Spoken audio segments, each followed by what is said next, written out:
തിരുവചനം പഠിക്കുവാനായിട്ട് കർത്താവ് നൽകിയിരിക്കുന്നു. അനുഗ്രഹീതമായ സ്തുതിക്കുന്നു. എല്ലാ പ്രിയപ്പെട്ടവർക്കും യേശു കർത്താവിന്റെ നിസ്തുലമായ നാമത്തിൽ സന്ധ്യാവന്ദനം അറിയിക്കുന്നു.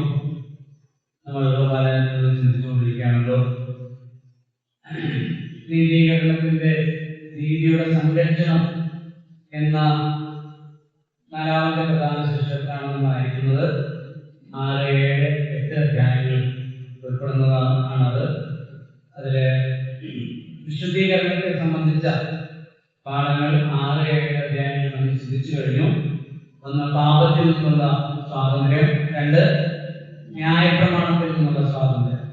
തേജസ്കരണത്തെ സംബന്ധിക്കുന്ന പാഠങ്ങളാണ് 8ാം അധ്യായത്തിൽ നമ്മൾ ചിന്തിക്കുന്നത്.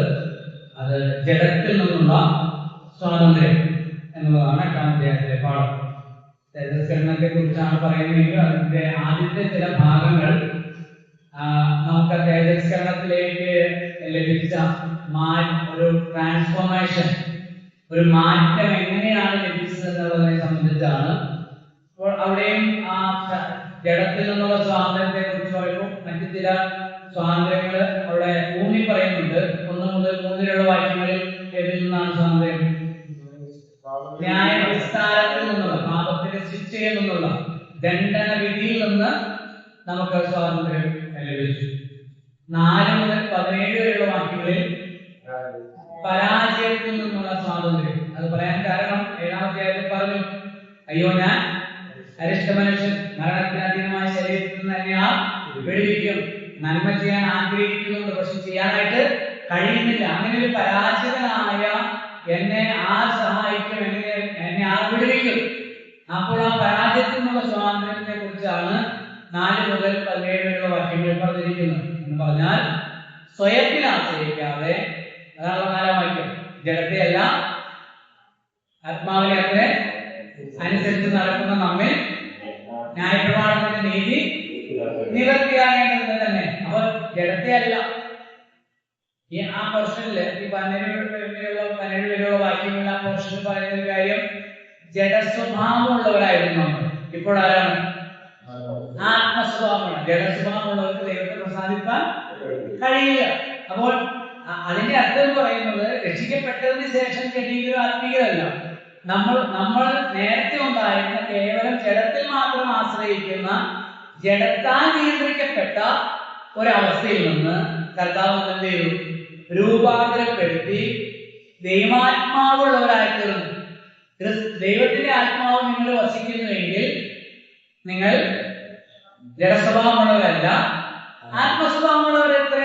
അപ്പോൾ പരിശുദ്ധാത്മാവിനെ നൽകി ജഡത്താൽ നിയന്ത്രിക്കപ്പെടുന്ന അവസ്ഥയിൽ നിന്ന് ദൈവത്തിന്റെ പരിശുദ്ധാത്മാവിനാൽ നിയന്ത്രിക്കപ്പെടുന്ന പുതിയൊരു അവസ്ഥയിലേക്ക് നമ്മെ കൊണ്ടുപോകും. അപ്പോൾ ആ പരിശുദ്ധാത്മാവിനാൽ, ജഡത്തെയല്ല ആത്മാവിനെ ഒക്കെ അനുസരിച്ച് നടക്കുന്ന നമ്മിൽ ന്യായപ്രമാണത്തിന്റെ നീതി, പരിശുദ്ധാത്മാവിനെ അനുസരിച്ച് നടക്കുന്നതിനാൽ പരിശുദ്ധാത്മാവിന്റെ നിയന്ത്രണത്തിൽ, പരിശുദ്ധാത്മാ നിറവെന്ന് പറഞ്ഞാൽ എന്താ? പരിശുദ്ധാത്മ നിയന്ത്രണം. അപ്പൊ പരിശുദ്ധാത്മ നിയന്ത്രണത്തിൽ ജീവിക്കുന്ന നമുക്ക് ഈ ന്യായപ്രമാണം മുന്നോട്ട് വയ്ക്കുന്ന എല്ലാ ഡിമാൻഡ്സും, നീതിയുടെ ഡിമാൻഡുകളും ചെയ്യാൻ കഴിയും, നിവർത്തിക്കാൻ കഴിയും. അതാണ് ഗലാത്യർ 5:23 പറയുന്നത്. ഈ വകയ്ക്ക് വിരോധമായി ഏത് വകയ്ക്ക്? ആത്മാവിന്റെ ഫലങ്ങൾ. ആത്മാവിന്റെ ഫലങ്ങൾക്ക് വിരോധമായി ഒരു ന്യായപ്രമാണവും ഇല്ല. അപ്പൊ പരിശുദ്ധാത്മാവിനാൽ നയിക്കപ്പെടുന്നവർ ആ പരാജയത്തിൽ നിന്ന് പ്രാപിക്കുന്നു, സ്വാതന്ത്ര്യം പ്രാപിക്കുന്നു. പരാജയത്തിൽ നിന്ന് വിടുതൽ. അവർ നീതിയുടെ, വിശുദ്ധിയുടെ മാനദണ്ഡം, ദൈവിക മാനദണ്ഡത്തെ നിവർത്തിക്കാൻ തക്കവണ്ണം ശക്തരായി തീരുന്നു പരിശുദ്ധാത്മാവിനാണ്. അവർക്കൊരു അത് സാധിച്ചത് ഈ വീണ്ടും ജനനത്താലാണ്. അതാണ് കർത്താവ് പറഞ്ഞത്, ജഡത്താൽ ജനിച്ചത് ജഡമാകുന്നു, ആത്മാവിനാൽ ജനിച്ചത് ആത്മാവാകുന്നു. അപ്പൊ പുതിയൊരു ജനനം, ആത്മീയമായ ജനനം ലഭിച്ചു. ആത്മാവ് സജീവമായി തീർന്നു. പാപത്തിൽ, അതിക്രമങ്ങളിലും പാപങ്ങളിലും മരിച്ച ആ ആത്മീക അവസ്ഥയിൽ നിന്ന് ജീവന്റെ അവസ്ഥയിലേക്ക് കടന്നു. അതിന്റെ 12 മുതലുള്ള വാക്യങ്ങൾ ഒന്നുകൂടെ വായിക്കാം. ആകയാൽ സഹോദരന്മാരെ, നാം ജഡത്തെ അനുസരിച്ച് ജീവിക്കേണ്ടത് ജഡത്തിനല്ല കടക്കാനായിരിക്കുന്നത് എന്ന് പറഞ്ഞാൽ, നമ്മൾ 6ാം അധ്യായത്തിൽ കണ്ടു, പാപസംബന്ധമായി മരിച്ചു എന്ന് പറഞ്ഞാൽ പാപമായിട്ട് നമുക്ക് എന്തില്ല, പറഞ്ഞാലേ ബന്ധമില്ല, പാപസംബന്ധമായി മരിച്ചു. ആരോട് ചേർന്നു?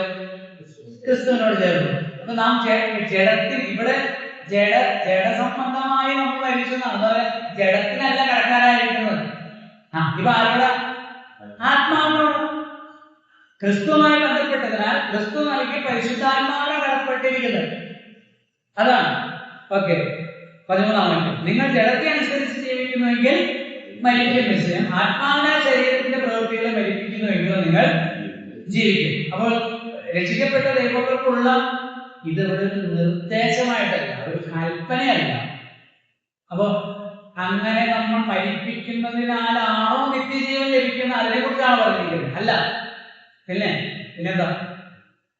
പരിശുദ്ധാത്മാവിനെ അനുസരിക്കുന്നവർ എന്ത് ചെയ്യും? പരിശുദ്ധാത്മാവിനാൽ ആത്മാവിനെ എന്ത് ചെയ്യും? ജഡത്തിന്റെ പ്രവൃത്തികളെ മരിപ്പിക്കും. അങ്ങനെ മരിപ്പിക്കുന്നവരുടെ ജീവിതത്തിലാണ് ആ ജീവന്റെ അനുഭവം ഉണ്ടാകുന്നത്. ഓക്കെ, ആത്മാവ് ദൈവാത്മാവ് നടത്തുന്നവർ ഏവരും ദൈവത്തിന്റെ മക്കളാണ്. പരിശുദ്ധാത്മാവിനെ എങ്ങനെയാണ് പ്രാപിക്കുന്നതെന്നും പരിശുദ്ധാത്മാവിനെ നൽകിയതിന്റെ ഉദ്ദേശങ്ങൾ എന്താണെന്നൊക്കെ കഴിഞ്ഞ ആഴ്ച നമ്മള് ചിന്തിച്ചതിലേക്ക് പോകുന്നില്ല. പരിശുദ്ധാത്മാവിനെ നൽകുന്ന രക്ഷിക്കപ്പെട്ടവർക്ക് ദൈവം പരിശുദ്ധാത്മാവിനെ നൽകുന്നതിന്റെ അതിപ്രധാനമായ പ്രഥമമായ ഉദ്ദേശം എന്ന് പറയുന്നത് എവിടെയാണ് ഏർപ്പെട്ടിരിക്കുന്നത്? എന്താണ്?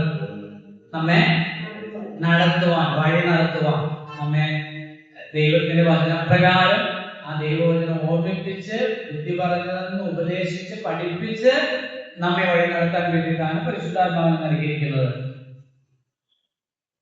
അപ്പോൾ ദൈവത്തിന്റെ ആത്മാവ് നടത്തുന്നവരാണ് ആര്? ആ പരിശുദ്ധാത്മാവ് ഉള്ളവരാണ് ആര്? ദൈവത്തിന്റെ മക്കൾ. അവരാണ് ആത്മസ്വഭാവം. മുകളിലത്തെ വാക്യങ്ങൾ ആത്മസ്വഭാവം ഉള്ളവര്, പരിശുദ്ധാത്മാവുള്ളവര്. അല്ലാത്തവരാണ് ജഡസ്വഭാവം, ജഡീയരല്ല, ജഡ എന്ന് പറഞ്ഞാൽ രക്ഷിക്കപ്പെടാത്ത, ക്രിസ്തുവിന്റെ ആത്മാവില്ലാത്തവൻ അവനുള്ളവനല്ല. ഓക്കെ, 15 നിങ്ങൾ പിന്നെയും ഭയപ്പെടേണ്ടതിന്റെ ദാസ്യത്തിന്റെ ആത്മാവിനെ അല്ല, നാം അപ്പാ പിതാവേ എന്ന് വിളിക്കുന്ന പുത്രത്വത്തിന്റെ ആത്മാവിനെ അത്രേ താമസിച്ചിരിക്കുന്നു. നമ്മൾ പറഞ്ഞു, ആരോടാണ് പ്രാർത്ഥിക്കുന്നത്? പിതാവായ ദൈവത്തോട്. ആരുടെ നാമത്തിലാണ്? പുത്രന്റെ നാമത്തിലാണ്. ആര് കൂടെയാണ്? പരിശുദ്ധ. അതുകൊണ്ട് തന്നെ പറഞ്ഞിട്ടുണ്ട് 26 വാക്യത്തിൽ, അവിടെ ആത്മാവ് നമ്മുടെ ദൈവം കൈകളിലേക്ക് തുറന്നു നിൽക്കുന്നു. എങ്ങനെ പ്രാർത്ഥിക്കണമെന്ന് നാം അറിയുന്നില്ലല്ലോ. ആത്മാവ് തന്നെ ചൂടാകുന്ന നിരക്കങ്ങളാൽ കൃഷ്ണന്മാർക്ക് വേണ്ടി പക്ഷപാതം ചെയ്യുന്നു. അപ്പം ആരായി ഈ പ്രാർത്ഥനയൊക്കെ കൊണ്ടുപോകുന്നത്? പരിശുദ്ധാത്മാവിൽ പ്രാർത്ഥിച്ചും എന്ന് യൂദയുടെ ലേഖനത്തിലുണ്ട്. പരിശുദ്ധാത്മാവിൽ പ്രാർത്ഥിച്ചും. അപ്പൊ പിതാവായ ദൈവത്തോട് പുത്രന്റെ നാമത്തിൽ പരിശുദ്ധാത്മാവിലുള്ള പ്രാർത്ഥനകൾ മാത്രമേ ദൈവം കേൾക്കുന്നുള്ളൂ, സ്വീകരിക്കുന്നുള്ളൂ. എല്ലാവർക്കും ദൈവം നന്മ കൊടുക്കുന്നുണ്ട്. അത് ദൈവത്തിന്റെ സ്വഭാവ ഗുണത്തിലുള്ള. ദൈവം നല്ലവനായിട്ടുണ്ട്. ഞാൻ നല്ലവനായതുകൊണ്ട് നിന്റെ കണ്ണ് കടിക്കുന്നതോ എന്ന് പറഞ്ഞതുപോലെ ദൈവം നല്ലവനാണ്. ദൈവം എല്ലാവർക്കും ദൈവം എല്ലാവർക്കും നല്ലവനാണ്. പരിശുദ്ധാത്മാവിനാൽ വീണ്ടും ജനിച്ച ദൈവത്തിന്റെ മക്കളായിത്തീർന്ന, പരിശുദ്ധാത്മാവിനാൽ നിയന്ത്രിക്കപ്പെടുന്ന, നയിക്കപ്പെടുന്ന ഒരു വ്യക്തി ദൈവവചന പ്രമാണ പ്രകാരം പിതാവായ ദൈവത്തോട് കഥാ പഠിപ്പിച്ചതാണ്. സ്വർഗസ്ഥനായ ഞങ്ങളുടെ പിതാവ്, നിങ്ങൾ എന്റെ നാമത്തിൽ പിതാവിനോട് അപേക്ഷിക്കുന്നതൊക്കെയും നിങ്ങൾക്ക് നൽകപ്പെടും. വാക്യങ്ങൾ ഒത്തിരി വാക്യങ്ങളുണ്ട്. ഇനി അപ്പോസ്തലന്മാരുടെ പ്രാർത്ഥനകൾ, എഫെസ്യ ലേഖനത്തിൽ, ഫിലിപ്പി ലേഖനം, കൊലോസ്യ ലേഖനത്തിലൊക്കെ പ്രാർത്ഥനകൾ കാണാം. അവിടെ എങ്ങനെ പറയുന്നത്? യേശുക്രിസ്തു, ഞാൻ നിങ്ങൾക്ക് വേണ്ടി നമ്മുടെ രക്ഷിതാവായ യേശുക്രിസ്തു മുഖാന്തരം പിതാവായ ദൈവത്തിന് സ്തോത്രം ചെയ്യുന്നു. അല്ലെ? ഇങ്ങനെ പ്രാർത്ഥനകൾ എടുത്ത് വായിക്കാം. നിങ്ങൾ പിന്നീട് വായിച്ചാൽ ഒക്കെ പ്രാർത്ഥനകൾ, അപ്പോസ്തലന്മാരുടെ പ്രാർത്ഥനകളുണ്ട്. പിതാവിനോട് പുത്രന്റെ നാമത്തിലാണ്, മറ്റൊരു നാമത്തിലുമില്ല. ആ നാമത്തിൽ പരിശുദ്ധാത്മാവിലുള്ള പ്രാർത്ഥനകൾ മാത്രമേ ദൈവം സ്വീകരിക്കാൻ കഴിയൂ. ഈ പ്രാർത്ഥനയുടെ അന്തസത്യം എന്താണെന്നുള്ളതാണ് നമ്മൾ മുന്നോട്ട് വരുമ്പോൾ അത് ചിന്തിക്കാൻ കേട്ടോ. ഒരു കാര്യം ശ്രദ്ധിച്ചാൽ അറിയാം, നിങ്ങൾ പിന്നെയും ഭയപ്പെടേണ്ടതിന് ദാസ്യത്തിന്റെ ആത്മാവിനെ അല്ല, പിന്നെ അതെന്താണെന്ന് പറഞ്ഞു. നിങ്ങൾ പിന്നെയും ഭയപ്പെടേണ്ടതിന് ദാസ്യത്തിന്റെ ആത്മാവിനെ അല്ല, പിന്നെ അപ്പാ പിതാവെ എന്ന് വിളിക്കുന്ന. അപ്പൊ നമുക്ക് എന്തുണ്ട്? ആർക്കാണ് സ്വർഗത്തിലെ ദൈവത്തെ പിതാവേ, സ്വർഗസ്ഥനായ പിതാവേ, അപ്പാ പിതാവേ, അപ്പച്ച എന്ന് പറഞ്ഞു വിളിക്കാനായിട്ട്? സ്വർഗസ്ഥനായ പിതാവേ എന്നുള്ള പ്രാർത്ഥന സർവലൗകികമായ പ്രാർത്ഥനയാണ്. എല്ലാവരും മിക്കവാറും ആളുകൾക്ക് പ്രാർത്ഥിക്കുന്ന, യേശു പഠിപ്പിച്ച പ്രാർത്ഥന എന്ന നിലയിൽ ലോകം മുഴുവൻ അറിയപ്പെടുന്നതും പല എപ്പിസ്കോപ്പൽ സഭകൾ അങ്ങനെ തന്നെ ഉരുവിടുകയും ചെയ്തൊരു പ്രാർത്ഥനയാണ്. സ്വർഗസ്ഥനായ പിതാവേ, നിന്റെ നാമം പൂജിതമാകണമേ, നിന്റെ ഇഷ്ടകരമേ, നിന്റെ രാജ്യഭരണമേ, സ്വർഗത്തിലെ പോലെ ഭൂമിയിലുമാകണമേ എന്ന് പറഞ്ഞുള്ള പ്രാർത്ഥന എത്രയോ പ്രാവശ്യം ഉരുവിടുന്നു. ഏറ്റവും രസകരവും സങ്കടകരവുമായ ഒരു കാര്യം എന്ന് പറയുന്നത് ചേട്ടനറിയാം, ഈ കൊന്തയിൽ എത്ര മണിയുണ്ട്? 52, 53 അല്ല, 53. അതായത് ഒരു മണി, ആദ്യത്തെ മണി ചൊല്ലുന്നത് സ്വർഗസ്ഥനായ ഞങ്ങളുടെ പിതാവേ. പിന്നെ 10 മണികൾ ഞങ്ങളെ ശ്രദ്ധിച്ചു, അടുത്തടുത്ത് 10 മണിയുണ്ടാവും. അത് കഴിഞ്ഞിട്ടായിരിക്കും ഗ്യാപ്പില് 1 മണി ഉണ്ടാവും. അപ്പൊ ആദ്യത്തെ ആ 1 മണി ഒരുക്കുമ്പോൾ സ്വർഗസ്ഥനായ ഞങ്ങൾ, പിന്നെ 10 മണി പിന്നെ നന്മ നിറഞ്ഞ അല്ലെങ്കിൽ മറിയത്തോടുള്ള പ്രാർത്ഥനയാണ്. നന്മ നിറഞ്ഞ പറയുന്നത് കർത്താവോടുകൂടെ സ്ത്രീകളിൽ അനുഗ്രഹിക്കപ്പെട്ടതാകുന്നു, നിന്റെ ഓരോരുത്തരും കർത്താവായ യേശു അനുഗ്രഹിക്കപ്പെട്ടതാകുന്നു എന്ന് പറഞ്ഞ താങ്കളെ ഞങ്ങൾക്ക് വേണ്ടി ഇപ്പോഴും ഞങ്ങൾ വന്ന സമയത്ത് കർത്താവിനോട്. അപ്പൊ അതിനകത്തൊരു വൈരുദ്ധ്യമുണ്ട്. എന്താണ് വൈരുദ്ധ്യം? ആദ്യം പ്രാർത്ഥിച്ചാലോ? ഞാനത് സാധാരണ ചോദിക്കും, ഈ സ്വർഗസ്ഥനായ പിതാവ് ആരാ എന്ന് ചോദിക്കുമ്പോൾ അവർക്ക് പിന്നെ വെപ്രാളമായി. ആര് വർഷങ്ങളായിട്ട് സാധനം ചൊല്ലുന്നുണ്ടെങ്കിലേ പിതാവ് ആരാണെന്നുള്ളത് മനസ്സിലാവില്ല. അതാ സ്വർഗസ്ഥനായ പിതാവ് എന്ന് പറഞ്ഞ ത്രിയേക ദൈവത്തിൽ പിതാവായ ദൈവം സ്വർഗസ്ഥനായ പിതാവ്. അപ്പോ നിങ്ങൾ സ്വർഗസ്ഥനായ പിതാവിനോട് പ്രാർത്ഥിച്ചല്ലോ, ആദ്യത്തെ പണി പ്രാർത്ഥിച്ചല്ലോ.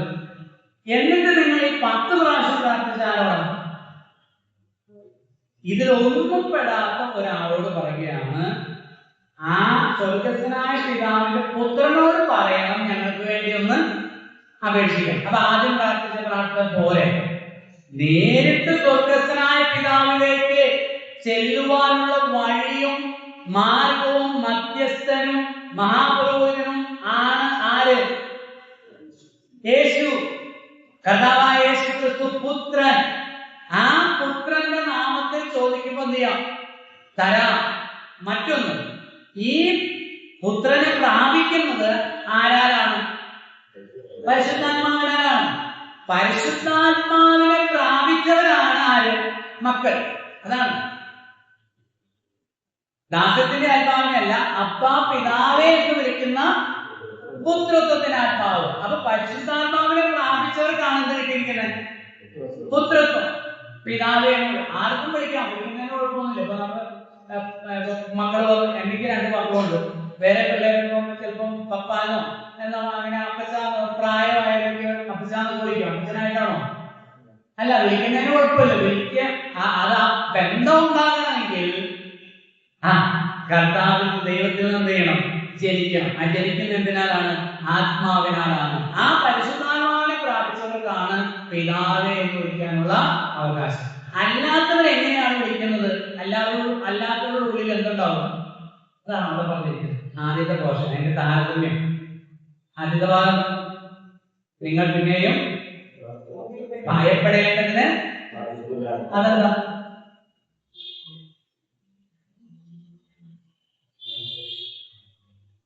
നമ്മൾ എപ്പോഴും പറയുന്ന ഒരു വാക്യമല്ലേ? പറയും. Any idea? No idea. എന്താ ഐഡിയ? നമുക്ക് കേരളത്തിലെ 3-ാമത്തെ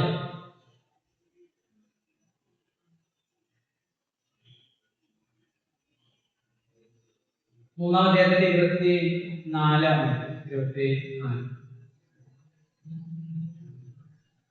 അങ്ങനെ നാം വിശ്വാസത്താൽ നീതീകരിക്കപ്പെടേണ്ടതിന് ന്യായപ്രമാണം ക്രിസ്തുവിന്റെ അടുക്കിലേക്ക് നടത്തുവാൻ നമുക്ക് ശിശുപാലകനായി പറഞ്ഞു.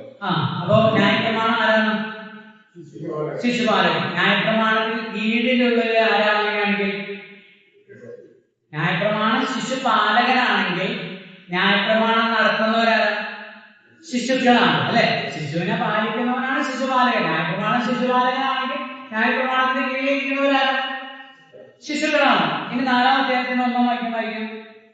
അവകാശി സർവത്തിന് യജമാനൻ എങ്കിലും ശിശുവായിരിക്കുന്നിടത്തോളം ദാസനേക്കാളും. അവകാശ സർവത്തിന് യജമാനൻ എങ്കിലും ശിശുവായിരിക്കുന്നിടത്തോളം ദാസനേക്കാൾ ഒട്ടും. അപ്പൊ ശരിക്കും ആരോ? അങ്ങനെയാണ് ശരിക്കും ആരോ? ന്യായപ്രമാണം നടത്തുന്നവരൊക്കെ ആരോ? ദാസന്മാരാ. ന്യായപ്രമാണത്തിന്റെ ഉദ്ദേശമാണ് 24-ാം വാക്യത്തിൽ പറഞ്ഞിരിക്കുന്നത്. അങ്ങനെ നാം വിശ്വാസത്താൽ നീതീകരിക്കപ്പെടേണ്ടത് ന്യായപ്രമാണം നമ്മെ ക്രിസ്തുവിന്റെ അടുക്കിലേക്ക് നടത്തുവാൻ ശിശുപാലകനായി ഭവിച്ചു. ന്യായപ്രമാണത്തിന്റെ ഉദ്ദേശം എന്താണ്? അല്ലെ, ന്യായപ്രമാണം ആരെയും നീതീകരിക്കുകയോ രക്ഷിക്കുകയൊന്നും ചെയ്യുന്നില്ല. ന്യായപ്രമാണം ഒരു വ്യക്തി എന്ത് ചെയ്യുന്നു? ക്രിസ്തുവിന്റെ അടുക്കിലേക്ക് നയിക്കുന്നു, നടത്തുന്നു. ന്യായപ്രമാണം യഹൂദന് കൊടുത്തത് പുത്രൻ വരുമ്പോൾ, മശിഹ വരുമ്പോൾ മശിഹയെ നീ എന്ത് ചെയ്യണം? തിരിച്ചറിയണം, മനസ്സിലാക്കണം. നമുക്ക് എന്ത് ചെയ്തില്ല? മനസ്സിലാക്കിയില്ല. അപ്പൊ ഈ ന്യായപ്രമാണം ഒരു ശിശുപാലകനായിട്ട് നടത്തുകയാണ്, പറഞ്ഞ് പഠിപ്പിച്ച് അതിന്റെ കീഴിൽ ഉള്ളവരെ നയിക്കുകയാണ്. ന്യായപ്രമാണം നയിക്കുക എന്ന് പറയുന്നത് ന്യായപ്രമാണത്തിന് കീഴിലിരിക്കുന്നവർ ശരിക്കും ദാസന്മാരാണ്. സ്വാതന്ത്ര്യം പ്രാപിച്ചില്ല, പുത്രത്വം പ്രാപിച്ചിട്ടില്ല. പുത്രത്വം പ്രാപിക്കണമെങ്കിൽ ആര് വരണം? പുത്രൻ വരണം, ഈ രക്ഷകൻ വരണം. അവിടെ പറഞ്ഞ രക്ഷകന്റെ അടുക്കിലേക്ക്. അതാണ് അതിന്റെ 4-ാമത്തെ അധ്യായത്തിൽ പറഞ്ഞിരിക്കുന്നത്. 2-ാം വാക്യം. പിതാവ് നിശ്ചയിച്ച അവധിയോളം രക്ഷകന്മാർക്കും ഗ്രഹവിചാരന്മാർക്കും കീഴ്പ്പെട്ടവൻ അത്ര എന്ന് ഞാൻ പറയും. അതുപോലെ നാമും ശിശുക്കളായിരുന്നപ്പോൾ ലോകത്തിന്റെ ആദിപാഠത്തിന് കീഴിൽ അടിമപ്പെട്ടിരുന്നു. എന്നാൽ കാലസമ്പൂർണത വന്നപ്പോൾ ദൈവം തന്റെ പുത്രനെ സ്ത്രീയിൽ നിന്ന് ജനിച്ചവനായി ന്യായപ്രമാണത്തിൽ കീഴിൽ ജനിച്ചവനായി നിയോഗിച്ചയച്ചത്. 5-ാം വാക്യം. അവൻ ന്യായപ്രമാണത്തിൽ കീഴിലുള്ളവരെ വിലയ്ക്ക് വാങ്ങിയിട്ട് നാം പുത്രത്വം പ്രാപിക്കേണ്ടത് തന്നെ നിങ്ങൾ മക്കളാകൊണ്ട് അബ്ബാ പിതാവേ എന്ന് വിളിക്കുന്ന സ്വപുത്രന്റെ ആത്മാവിനെ ദൈവം നമുക്ക് നമ്മുടെ ഹൃദയങ്ങളിൽ അയച്ചു. അങ്ങനെ നീ ദാസനല്ല പുത്രനെങ്കിലോ ദൈവത്താൽ. അപ്പൊ നേരത്തെ ആരാ? ന്യായപ്രമാണത്തിൽ കീഴിലിരിക്കുന്നവരാരാ? ന്യായപ്രമാണത്തിൽ കീഴിലിരിക്കുന്നവരാരാ? ശിശുക്കൾ അഥവാ ദാസന്മാർ, അല്ലെ? ദാസനാണ്. ആരല്ല? അവകാശിയല്ല, പുത്രനല്ല. ദാസന് യജമാനെ പിതാവെ വിളിക്കാൻ കഴിയും? ഇല്ല. ദാസൻ എപ്പോഴും യജമാനോട് എന്തായിരിക്കും? ഭയം, ആദരവ്, ഭയമായിരിക്കും. എപ്പോഴും ഒരു ഭയം ഉണ്ടായിരുന്നു. യജമാനം വരുന്നു, സ്ഥാനം വരുന്നു എന്നുള്ളൊരു ഭയം ഉണ്ടായിരുന്നു. ന്യായപ്രമാണത്തിൽ കീഴിലിരിക്കുന്നവരെ സംബന്ധിച്ച് അതാണ് ഈ അകൽച്ച, ഒരു അകൽച്ചയുണ്ട്. അതാണ് അവിടെ പറയുന്നത്. 8:15 പറയുന്നത്. നാം പിന്നെയും ഭയപ്പെടേണ്ടതിന് ദാസ്യത്തിന്റെ ആത്മാവിനെ. പഴയ നിയമപ്രകാരം, ന്യായപ്രമാണ പ്രകാരം ഒരുവനും ദൈവത്തെ എന്ത് വിളിക്കാൻ കഴിയില്ല? പിതാവിനെ വിളിക്കാൻ കഴിയില്ല. അവൻ എപ്പോഴും എന്താ? ഈ ഭയമാണ്. എപ്പോഴും ഭയം. അവന് വിശുദ്ധ സ്ഥലത്തേക്കോ അതിവിശുദ്ധ സ്ഥലത്തേക്കോ കടന്നു ചെല്ലാൻ കഴിയോ? ഇല്ല. അതിന്റെ പ്രതീകങ്ങളായ ഇന്നത്തെ ദേവാലയങ്ങളിൽ, അത് ഏത് മതത്തിന്റെയാണ് ദേവാലയങ്ങളിൽ, അവിടെ എന്തുണ്ട്? വേർതിരിവുകളുണ്ട്. ഉണ്ടല്ലോ? ഉണ്ട്. അപ്പൊ അവിടെ നിങ്ങൾ ശ്രദ്ധിച്ചാണ് ചിലയിടത്തൊക്കെ ഇങ്ങനെ പുറത്തുനിന്ന് ആളുകൾ ഇങ്ങനെ ചെരിഞ്ഞായിരിക്കും നോക്കുന്നത്, അല്ലേ? ഞാൻ കണ്ടിട്ടുണ്ട്. അപ്പൊ അവിടെ എന്താ പറയുന്നത്, ആ ശ്രീകോവിലേക്ക് അവർക്ക് ചെല്ലാൻ, ദൈവത്തിന്റെ സാന്നിധ്യത്തോടെ ചെല്ലാൻ കഴിയില്ല. മനുഷ്യൻ ഭയത്തോടു കൂടിയാണ് നോക്കി കാണുന്നത്. ന്യായപ്രമാണത്തിൽ എങ്ങനെയാ? അവിടെ എഴുതിയിട്ടുണ്ട്. എബ്രായലേഖനം 12-ാം അധ്യായത്തിന്റെ 8 മുതൽ വാക്യങ്ങൾ. 9-ാം അധ്യായത്തിന്റെ 8 മുതൽ വാക്യങ്ങൾ. അവിടെ എങ്ങനെ എഴുതിയിരിക്കുന്നത്? അത് ഈ കാലത്തേക്ക് ഒരു സാദൃശ്യമാകുന്നു. മുൻകൂടാരം നിൽക്കുന്നിടത്തോളം വിശുദ്ധ സ്ഥലത്തേക്കുള്ള വഴി വെളിപ്പെട്ടില്ല എന്ന് പരിശുദ്ധാത്മാവ് ഇതിനാൽ സൂചിപ്പിക്കുന്നു. ആ കൂടാരം ഈ കാലത്തേക്ക് ഒരു സദൃശ്യമാകുന്നു. അത് ആരാധനക്കാരൻ മനസാക്ഷിയിൽ പൂർണ്ണ സമാധാനം വരുത്തുവാൻ കഴിയാത്ത, ഒരു നാളും വരുത്തുവാൻ കഴിയാത്ത വഴിപാട് യാഗങ്ങളും അർപ്പിച്ചു വരുന്നു. അപ്പൊ അവന് വേണ്ടിയിട്ട് പുരോഹിതൻ വിവിധമായ കർമ്മങ്ങൾ ചെയ്യുന്നുണ്ടെങ്കിലും അവനെന്തില്ല, സമാധാനമില്ല, അവന് ഭയമാണ്, അവന് അസ്വസ്ഥതയാണ്. അവനെ ദൈവം സ്വീകരിക്കുമോ, അവന്റെ പാപത്തെ ദൈവം ശിക്ഷിക്കുമോ, അവൻ വിളിച്ചാൽ ദൈവം കേൾക്കുമോ, അവന്റെ വഴിപാടും യാഗങ്ങളും നന്ദിയും സ്തോത്രവും ഒക്കെ ദൈവം സ്വീകരിക്കുമോ എന്ന് അവന് യാതൊരു ഉറപ്പും ഇല്ല, പ്രതീക്ഷയുമില്ല. അവിടെയാണ് 8-ാം അധ്യായം പറയുന്നത്, നാം പിന്നെയും ഭയപ്പെടേണ്ടതിന് ഗാർഹ്യത്തിന്റെ ആത്മാവിനെ അല്ല, അപ്പാ പിതാവേ എന്ന് വിളിക്കുന്ന പുത്രത്വത്തിന്റെ ആത്മാവിനെ അത്രേ. അത് തന്നെയാണ് ഈ ഗലാത്യലേഖനം 4:6-7 വാക്യങ്ങൾ പറഞ്ഞിരിക്കുന്നത്. പുത്രത്വത്തിന് അപ്പാ പിതാവേ എന്ന് വിളിക്കുന്ന പുത്രത്വത്തിന് ആത്മാവിനെ. അടുത്ത വാക്യത്തിലേക്ക് പോകാം. 16 വായിച്ചാട്ടെ. നാം ദൈവത്തിന്റെ മക്കളെന്ന് ആത്മാവ് താനും നമ്മുടെ ആത്മാവോട് കൂടെ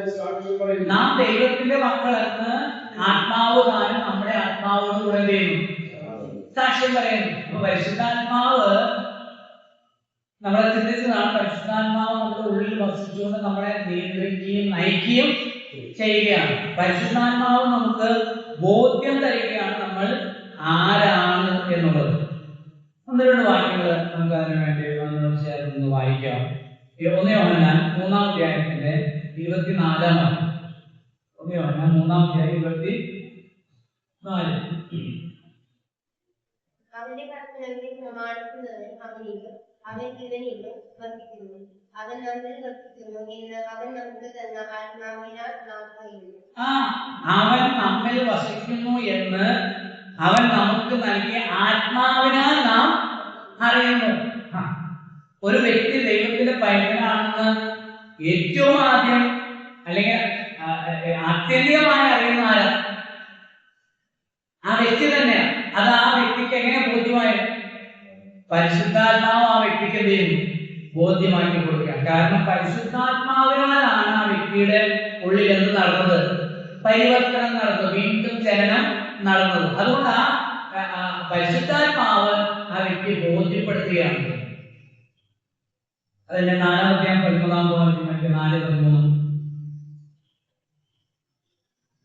നാം അവനിലും അവൻ നമ്മിൽ വസിക്കുന്നു എന്നും അവന്റെ ആത്മാവിനെ തന്നതിനാൽ നാം അറിയുന്നു. നാം അവനിലും അവൻ നമ്മിലും വസിക്കുന്നു എന്ന് അവൻ നമുക്ക് തന്ന ആത്മാവിനാൽ നാം കണ്ടോ? പരിശുദ്ധാത്മാവിനാലാണ് നാം അറിയുന്നത് നാം ദൈവത്തിന്റെ മക്കളാണ്. അല്ല എങ്കിൽ ഇന്നലെ വരെ കമ്പനി കൂടി മദ്യം കഴിച്ചിരുന്ന, തെറി പറഞ്ഞിരുന്ന, പുക വലിച്ചിരുന്ന, വഷളായി നടന്നിരുന്ന, കോപിഷ്ഠന്മാരായിരുന്ന ഒരു വ്യക്തി പെട്ടെന്ന് ഒരു സുപ്രഭാതം ചെയ്യണം, ഒരു പെട്ടെന്ന് ഒരു രൂപാന്തരം വരികയാണ്. രൂപാന്തരം വരിക. ഞാൻ ചോദിക്കട്ടെ, സുവിശേഷം പറയുന്ന ആളുകൾ ഇങ്ങനെയുള്ള നമ്മൾ ഒരാളോട് ദുരിതം പറഞ്ഞു എല്ലാ ദിവസവും അയാൾ വികാരം നടക്കണം. അതായത് എവിടെ പോകുന്നത്? നീ കുടിക്കാൻ പോകണം, കുടിക്കാൻ പാടില്ല, നമ്മൾ ദൈവങ്ങളെ കുടിക്കാൻ പാടില്ല, നമ്മൾ പിന്നാലെ നടന്നിട്ടാണോ? ആണോ? നമ്മുടെ പിന്നാലെ ആരെങ്കിലും നടന്നിട്ടാണോ? പിന്നെ എന്താ കാരണം? പരിശുദ്ധാത്മാവ് ആ വ്യക്തിയുടെ ഉള്ളിൽ ബോധ്യം നൽകി, നീ പഴയ മത്തായിയല്ല, പഴയ യോഹന്നാനല്ലാതെ മരിച്ചു, നീ ക്രിസ്തുവിന്റെ പൈതലാണ്, നീ ഒരു ദൈവമകനാണ്. നാം ദൈവത്തിന്റെ മക്കളെന്ന ആത്മാവ് കാരണം നമ്മുടെ ആത്മാവോട് ചേർന്ന് ദൈവത്തിന്റെ ആത്മാവ്, പരിശുദ്ധാത്മാവ് നമ്മുടെ ആത്മാവിൽ പ്രവർത്തിക്കുകയാണ് ചെയ്യുന്നത്. ജഡത്തിന് പ്രവർത്തിക്കാൻ കഴിയില്ല, ജഡത്താൽ ജനിച്ച ജഡം. അപ്പൊ ഈ പുതിയൊരു പരിവർത്തനം ഉണ്ടായി. മതപരിവർത്തനമല്ല, പിന്നെ മനപരിവർത്തനമാണ് ഉണ്ടായത്, ജീവിത പരിവർത്തനമാണ് ഉണ്ടായത്. അത് പരിശുദ്ധാത്മാവിനാൽ നടന്നതാണ്. അത് വീണ്ടും ജനിച്ച സകല ദൈവങ്ങളുടെ ഉള്ളിൽ ആ പ്രവർത്തനം നിരന്തരമായി നടന്നുകൊണ്ടിരിക്കുന്നു. പിന്നെ ചില സമയത്ത് നമ്മൾ അത് ചെയ്തില്ല, കേൾക്കുന്നില്ല. എന്തുകൊണ്ട് കേൾക്കുന്നില്ല? എന്താ കേൾക്കാത്തത്?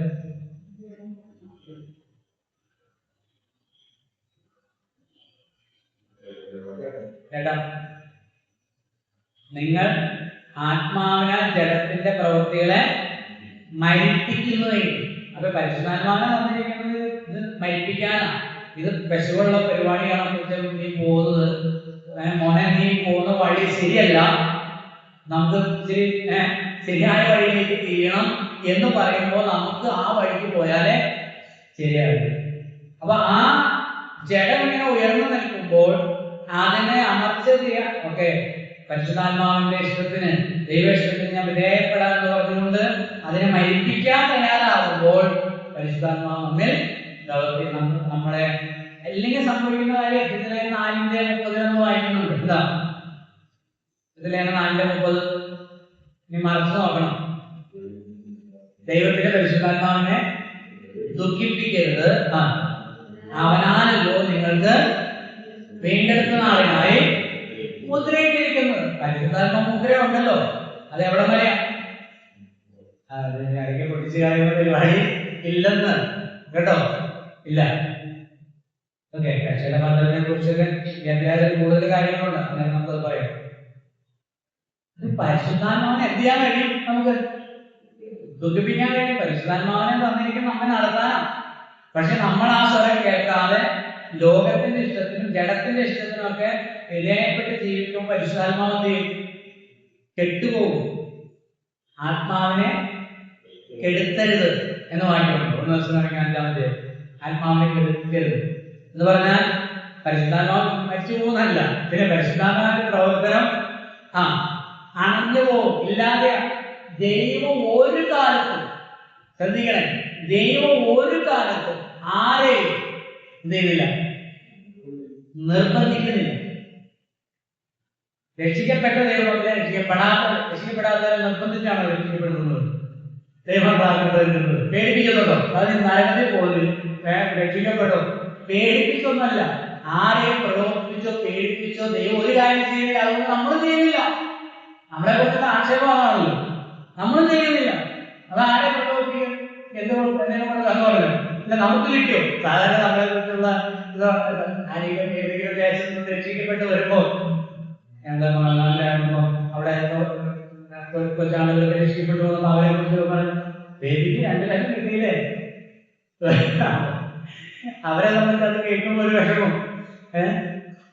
ഞാൻ പറഞ്ഞു അവരോട് പറയേണ്ടത്, നിങ്ങൾക്ക് എങ്ങനെയാണോ നിങ്ങളുടെ മനസ്സ് പറയുന്നത് അതുപോലെ നിങ്ങൾ എടുക്കും. കിട്ടിയെന്നാണ് നിങ്ങൾക്ക് തോന്നുന്നതെങ്കിൽ അങ്ങനെ വെച്ചോ, കിട്ടിയില്ലെങ്കിൽ അങ്ങനെ വെച്ചോ. ഈ തെറ്റായ ധാരണ കാരണം മനുഷ്യൻ ഒരു കാര്യവും ഭൗതികമല്ല, ലാഭമില്ലാതെ ചെയ്യുന്നില്ല. അപ്പൊ ഈ രക്ഷിക്കപ്പെട്ടു വരിക എന്ന് പറയുന്നത് പോലെ വലിയ സംഭവത്തിൽ നിന്നൊക്കെ ഈ 4-3-7 പേരുള്ള കൂട്ടത്തിലേക്ക് ഒരു ആളില്ലാത്ത ഒരു കൂട്ടത്തിലേക്ക് വന്ന് ചേരുക എന്ന് പറയുന്നത് അവിടെ എന്തെങ്കിലും ലാഭം കിട്ടിക്കാണുന്നതാണ്.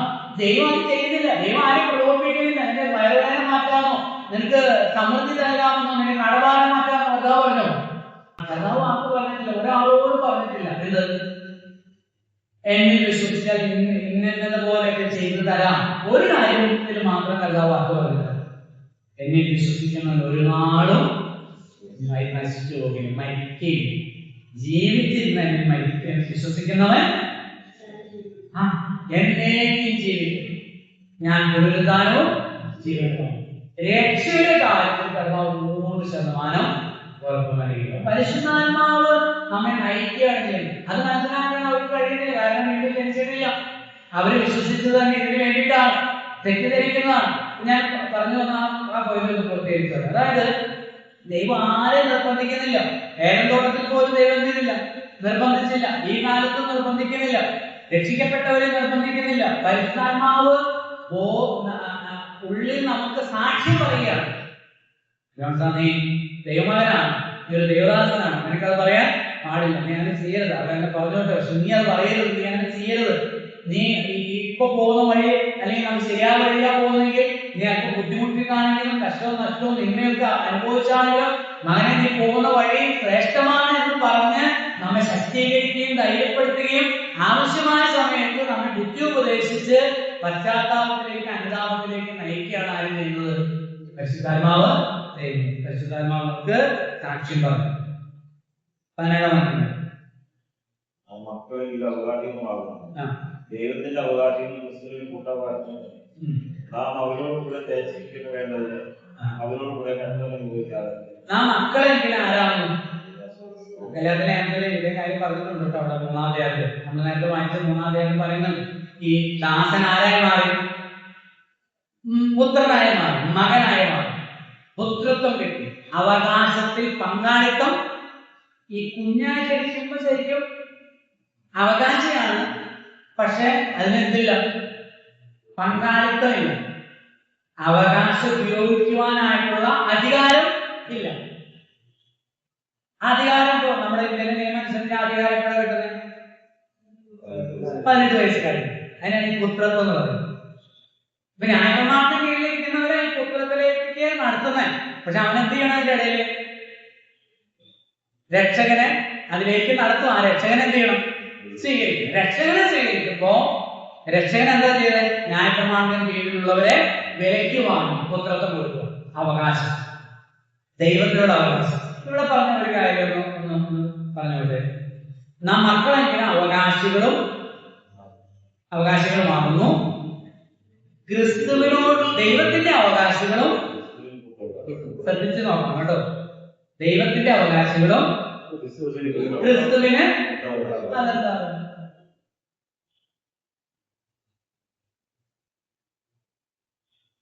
ദൈവത്തിന്റെ മക്കളായതുകൊണ്ട്, നാം ദൈവത്തിന്റെ മക്കളായതുകൊണ്ട് ദൈവത്തിനുള്ള അവകാശം നമുക്ക് കിട്ടി. അതെങ്ങനെ കിട്ടിയ? ക്രിസ്തുവിനോട് കൂടെ കിട്ടിയ, തന്നെ കിട്ടിയതല്ല, ക്രിസ്തുവിന് കൂട്ടവകാശികൾ. അതെന്താ?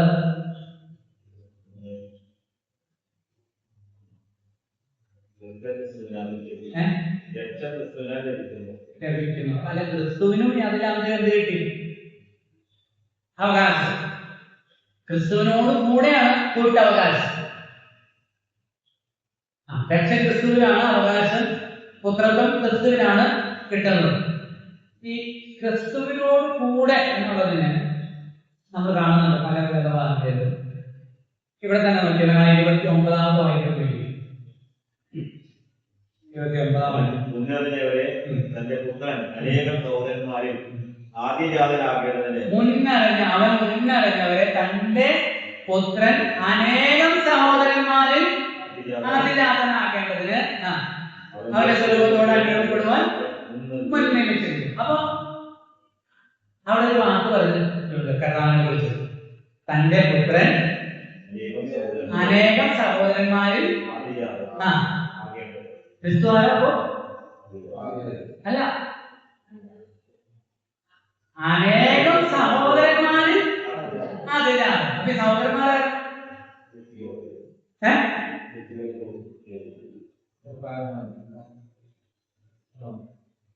കർത്താവിന്റെ ഭൂമിയിൽ ഉണ്ടായിരുന്ന മറിയത്തിന്റെ മക്കളായ സഹോദരന്മാരാണോ?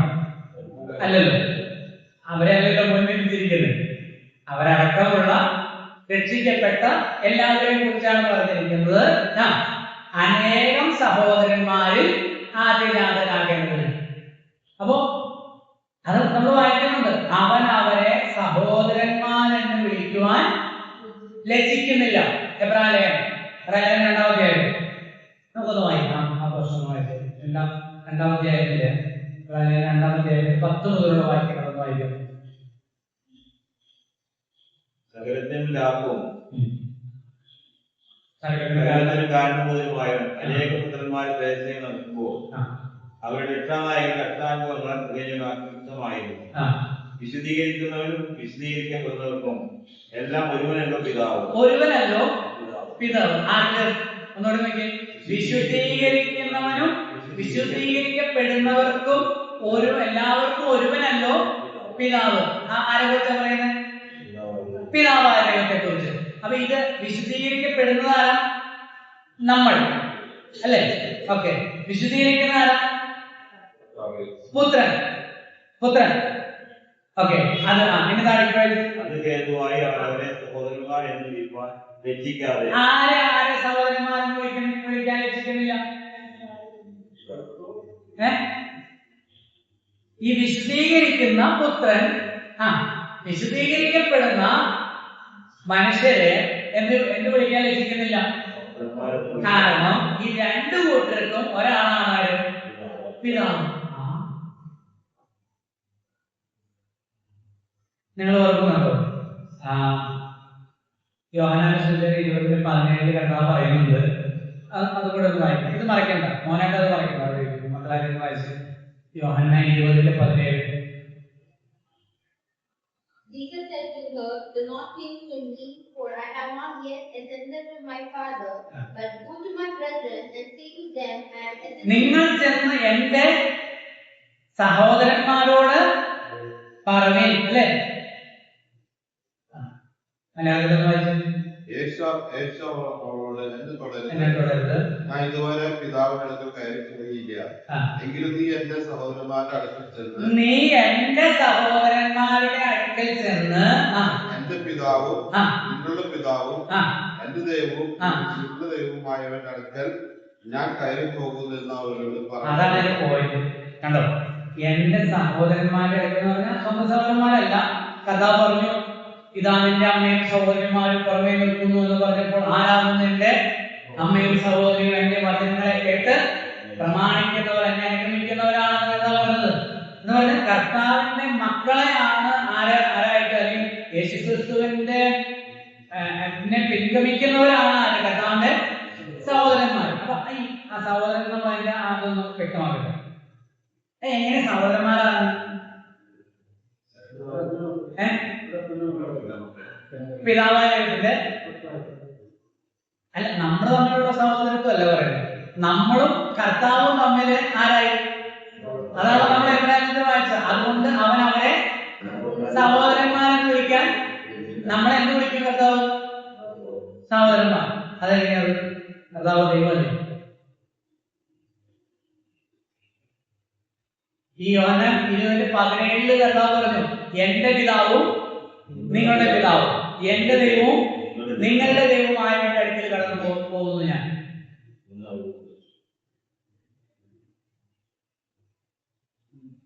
ഇത് ഒരു പിതാവ്. എങ്ങനെയാണ് ഒരു പിതാവ് ആകുന്നത്? രണ്ടുപേർക്കും ഒരേപോലെ ആകുന്നത്. ഒരു കാര്യത്തിൽ ഒരേപോലെയാണ് ഒരു കാര്യം, എന്നാൽ മറ്റൊരു കാര്യത്തിൽ വ്യത്യാസമുണ്ട്. അതുകൊണ്ടാണ് എന്റെ പിതാവും നിങ്ങളുടെ പിതാവും എന്റെ ദൈവവും നിങ്ങൾക്ക് ദൈവമായിരിക്കുന്ന പോലെയല്ല എനിക്ക് ദൈവമായിരിക്കുന്നത്, നിങ്ങൾക്ക് പിതാവായിരിക്കുന്ന പോലെയല്ല എനിക്ക് പിതാവായിരിക്കുന്നത്. എന്നാൽ നമുക്ക് രണ്ടു കൂട്ടർക്കും പൊതുവായ ഒരു കാര്യത്തിൽ പിതാവുമാണ് ദൈവമാണ്. ഞാനൊന്ന് പറയാം. പിതാവും പുത്രനും പരിശുദ്ധാത്മാവുമാണ് ത്രിയേക നിത്യദൈവം. നിത്യതയിൽ പിതാവാണ്, പുത്രനാണ്, പരിശുദ്ധാത്മാവാണ്. അപ്പോൾ ദൈവപുത്രൻ എന്നുള്ളത് എന്ന് മുതലാണ്? ആദ്യം മുതലേ ഉള്ളതാണ് ദൈവപുത്രൻ, അല്ലെങ്കിൽ നിത്യപുത്രൻ. ഞാൻ അതിനെ നിത്യപുത്രൻ.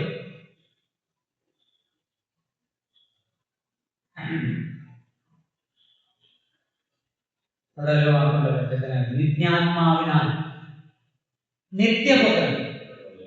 ഓക്കെ. അപ്പൊ ഈ നിത്യപുത്രൻ ആരായി വന്നു? മനുഷ്യപുത്രനായി, അല്ലെങ്കിൽ ഒന്നുകൂടെ പറഞ്ഞാൽ മശിഹാപുത്രനായി. മശിഹാപുത്രനായി. ആദ്യം ദൈവമുണ്ടായിരുന്നു, ആദ്യം വചനമുണ്ടായിരുന്നു, വചനം ദൈവത്തോടു കൂടിയായിരുന്നു, വചനം ദൈവമായിരുന്നു, അല്ലേ? അപ്പൊ ആരോട് കൂടി ഉണ്ടായിരുന്നു? പിതാവ്. അതാണ് അതിന്റെ അർത്ഥം. ഇനി അത് വിശദീകരിക്കാനൊന്നും സമയമില്ല.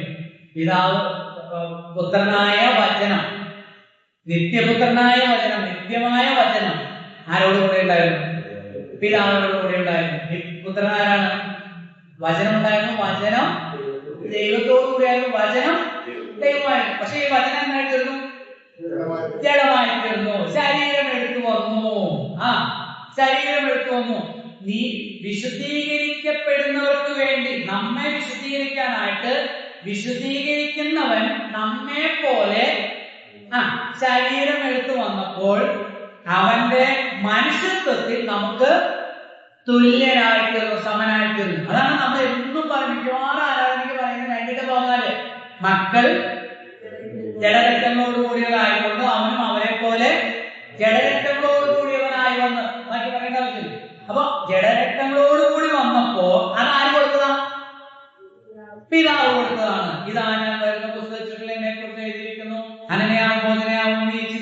ഒരു ശരീരം എനിക്കായി ഒരുക്കിയിരിക്കുന്നു. ആരൊരുക്കി? പിതാവ് ഒരുക്കി പുത്രനെ ജനിപ്പിച്ചു. നിത്യപുത്രനെ ജനിപ്പിച്ചതല്ല. ദൈവപുത്രൻ എന്ന ആ നിത്യനായ പുത്രൻ ഒരിക്കലും ജനിപ്പിക്കപ്പെട്ടവനല്ല. പക്ഷേ മശിഹാപുത്രൻ ജനിപ്പിക്കപ്പെട്ടവനാണ്. അങ്ങനെ ജനിപ്പിക്കപ്പെട്ട മശിഹാപുത്രന്റെയും ജനിപ്പിക്കപ്പെട്ട നമ്മളാകുന്ന പുത്രന്മാരുടെയും പിതാവ് ഒരുവനാണ്. അതുകൊണ്ട് ആരാണ്?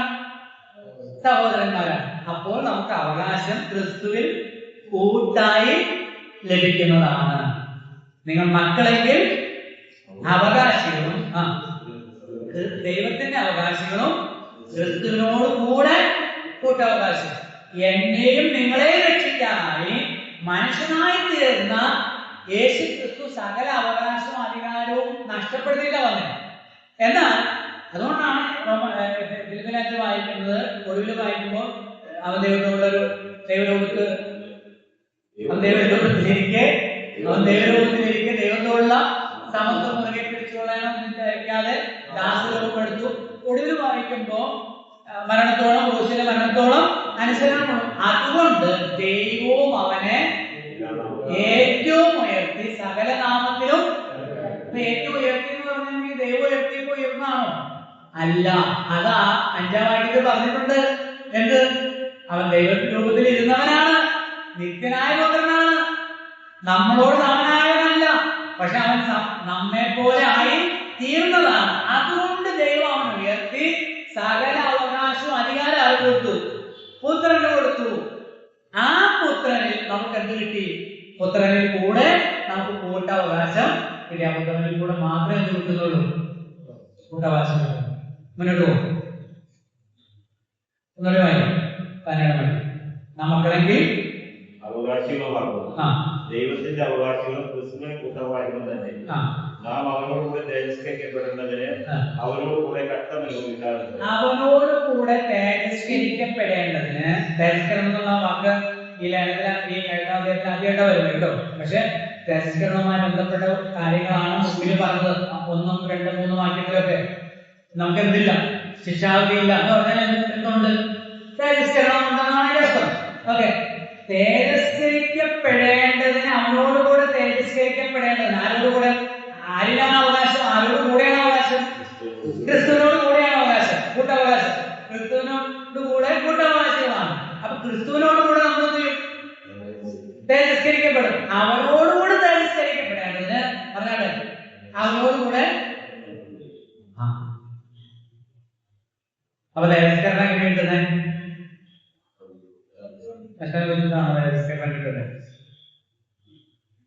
ആ വാക്യം വായിച്ചാൽ നമുക്ക് അങ്ങനെ തോന്നൂല്ലേ?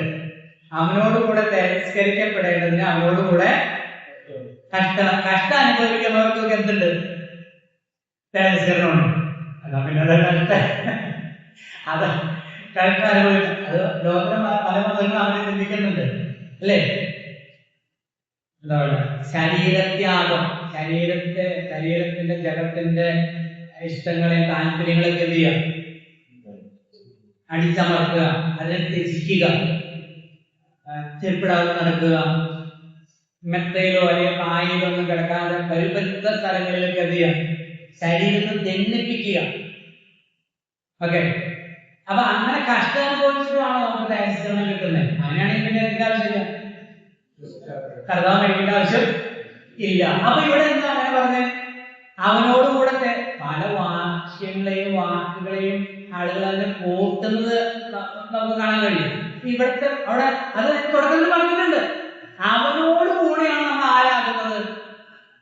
അവകാശികളാണ്, കൂട്ടവകാശികളാകുന്നത്. അപ്പൊ അവൻ എന്ത് അനുഭവിച്ചു?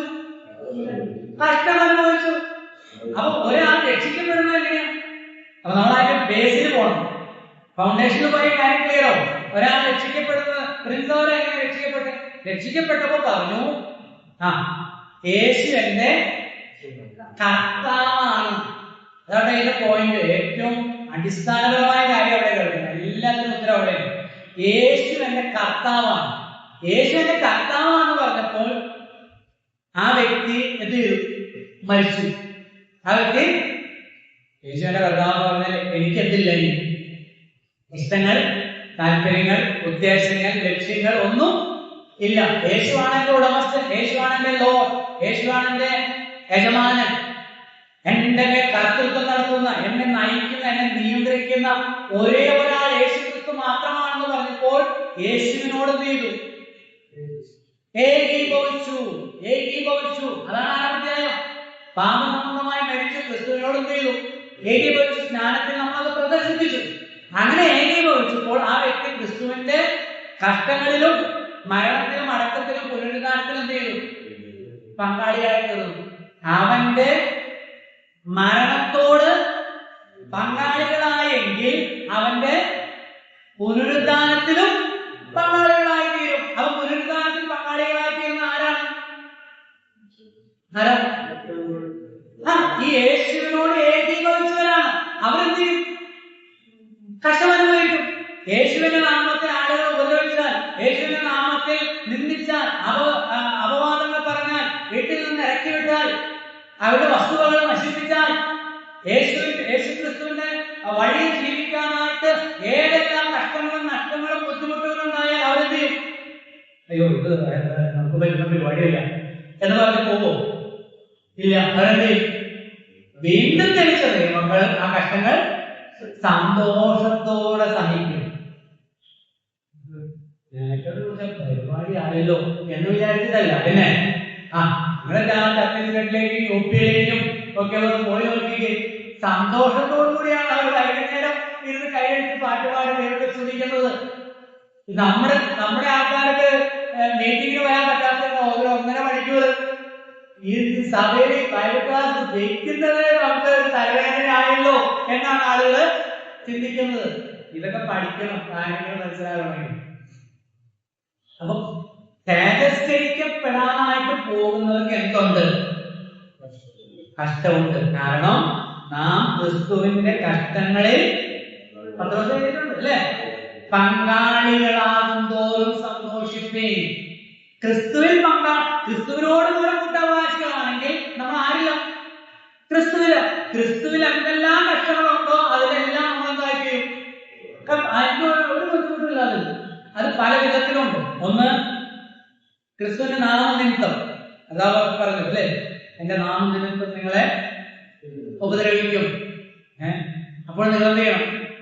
സന്തോഷിപ്പേൻ എന്നാണ് പറഞ്ഞത്. അതാണ് നാമനിമിത്തം, വിശ്വാസ നിമിത്തം. മറ്റൊന്ന്, നമ്മൾ വിശ്വസിക്കുന്ന ഉപദേശ സത്യങ്ങൾ നിമിത്തം, അല്ലെങ്കിൽ ധാർമ്മിക മൂല്യങ്ങൾ നിമിത്തം. ഇല്ലേ? കഷ്ടമില്ലേ? ആഴകുഴപ്പനായിട്ട് ജീവിക്കാൻ ഒരു കഷ്ടമില്ല.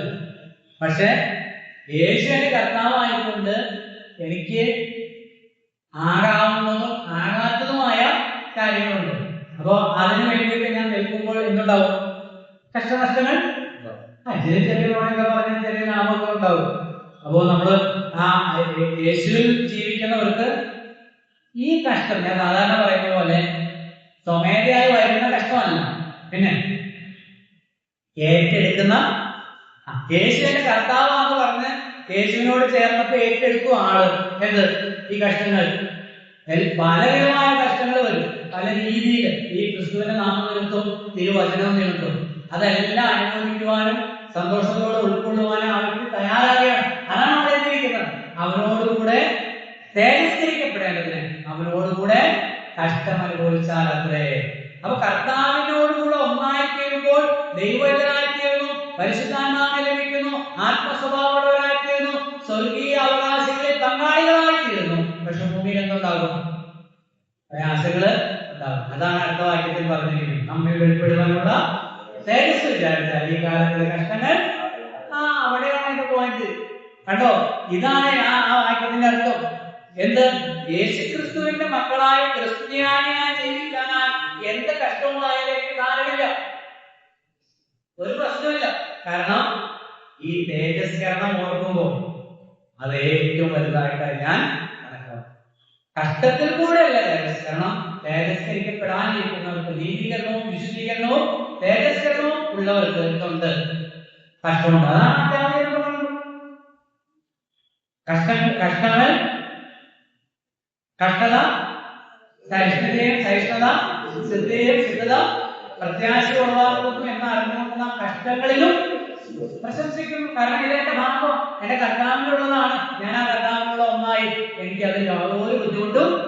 നമ്മുടെ കഷ്ടതയൊക്കെ വളരെ മോശമായിട്ട് അല്ലെ അതിനെ ഒഴിവാക്കാനാണ് അല്ല. ക്രിസ്തുവിനെന്തുണ്ട്?